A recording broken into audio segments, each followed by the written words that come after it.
Bismillahirrahmanirrahim. Assalamualaikum warahmatullahi taala wabarakatuh dan salam sejahtera. Nama saya Muhammad Syahidan bin Yusof, nombor Matrik 258380.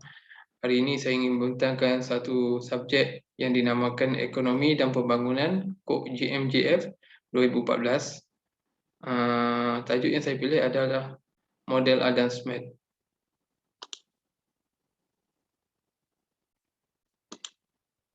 Latar belakang Adam Smith ahli falsafah abad ke-18, pakar dalam ekonomi dan karyanya paling popular adalah The World Fair of Nation, dikenali sebagai bapa ekonomi.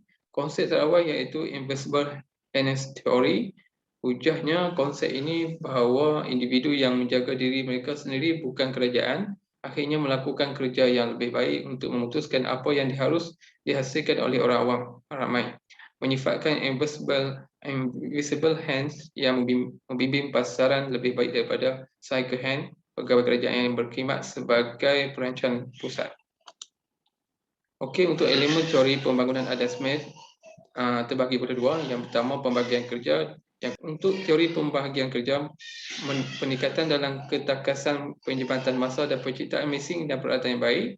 Pembahagian buruh hanya menguntungkan jika terdapat pasaran mencukupi untuk barangan yang dikeluarkan. Yang ketiga, menekankan perluasan perdagangan antarabangsa yang meluaskan pasaran bagi barangan. Yang keempat, memperkenalkan idea peningkatan pulangan yang disebabkan oleh pembahagian kerja. Yang kelima adalah kerja yang dihadkan oleh saiz pasaran. Contohnya, takat pasaran ala kecil, ia tidak akan menguntungkan untuk menghasilkan secara besar-besaran yang memerlukan pengenalan tahap pembahagian kerja atau pengkhususan yang lebih tinggi. Untuk yang kedua, teori pengumpulan modal. Pembangunan ekonomi menurut beliau memberi tempat penting untuk penyimpanan dan pengumpulan modal.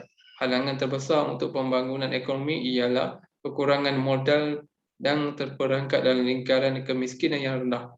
Yang ketiga, penyelamat masyarakat meningkat tabiat jimat cermat yang disyorkan oleh kapitalis. Yang keempat, memudahkan tahap pembagian kerja yang lebih besar yang menyebabkan produktiviti buruh meningkatkan. Oleh itu, pengumpulan modal bersama dengan pembagian kerja membawa kepada peningkatan dalam keluaran industri dan guna tenaga. Okey, untuk kritikan terhadap pandangan Adam Smith tentang pertumbuhan ekonomi, yang pertama, menentukan pertumbuhan ekonomi mempunyai kesan penting ke atas model pertumbuhan klasik. Pandangan ini dikritik oleh ramai pemikir seperti Ricardo Malthus dan lain-lain. Hambers 1971 dalam braket 141 menyatakan bahawa dalam model klasik dan model Marxist juga mengumpul modal adalah bahan api yang menggerakkan enjin pembangunan ekonomi. Pemikiran klasik tentang sebarang hubungan tetap antara kadar pertumbuhan dan kadar pengumpulan modal, tetapi tidak ada keraguan bahawa mereka menganggapnya sebagai berkorelasi positif. Rekod 1817 menegaskan bahawa tanah sebagai input penting mempunyai pulangan yang semakin berkurangan kerana bekalan tanah adalah tetap. Dia juga menyatakan hanya kapitalis yang akan menyimpan semua atau sebahagian besar pendapatan keuntungan mereka yang mempunyai untuk mengembangkan pengeluaran. Malthus 1798 mendakwa bahawa populasi apabila tidak dikawal meningkatkan dalam nisbah geometri, bagaimanapun sara hidup meningkat hanya nisbah yang aritmatik. Okey, untuk relevant teori Adam Smith dengan negara pembangun. Yang pertama, asas dalam Adam Smith menganggap bahawa kebajikan ekonomi masyarakat adalah berkadar secara kasar dengan jumlah keluaran dan tahap aktiviti ekonomi. Yang kedua, kuasa persaingan cukup kuat untuk mewujudkan keseimbangan optimum dalam masyarakat. Kebergantungan kepada saiz tabung sara hidup yang digunakan untuk mengekalkan buruh iaitu pada jumlah simpanan. Yang keempat, beliau menggemari pelebaran pasaran melalui kebebasan pertukaran yang lebih besar. Yang kelima, implikasi dasar teori Smith agak tidak terpakai kepada ekonomi membangun. Yang keenam, cadangan dasar beliau mengenai laissez-faire, perdagangan bebas dan keharmonian kepentingan adalah tidak sesuai dalam konteks pembangunan ekonomi membangun. Okey, kaitan Adam Smith dalam revolusi perindustrian. Yang pertama, Adam Smith kadang-kadang disebut sebagai tokoh yang mempengaruhi dalam revolusi perindustrian yang biasanya digambarkan bermula pada tahun 1760 di England. Yang kedua, beliau menerbitkan bukunya yang berjudul The Weight of Nations 1767 hingga 1776. Beliau merevolusi perindustrian kebanyakan penduduk tinggal dan bekerja di London. Smith mengkritik kuasa monopoli sistem persatuan serta dasar. Yang kelima, revolusi perindustrian menjadikan perubatan sebagai proses berpusat dengan bantuan jentera dan kuasa.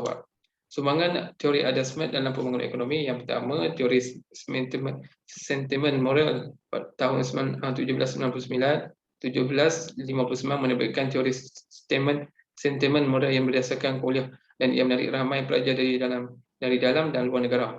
Yang ketiga, mengembangkan modal umum. Yang ketiga, menyalahkan kepentingan diri dan simpati di mana kita cenderung untuk melindungi. Kedua, kekayaan negara, menentang campur tangan kerajaan dalam transaksi perniagaan yang komersial, menekankan kepentingan moral insan dan hubungan kerja. Idea utama the word of donation ialah pasaran bebas kelihatan tidak teratur tapi sebenarnya adalah mekanisme menyesuaikan diri. Invisible hand theory membangunkan invisible hand theory yang membimbangkan pasaran ke tahap optimum dan masyarakat boleh mendapat manfaat daripadanya.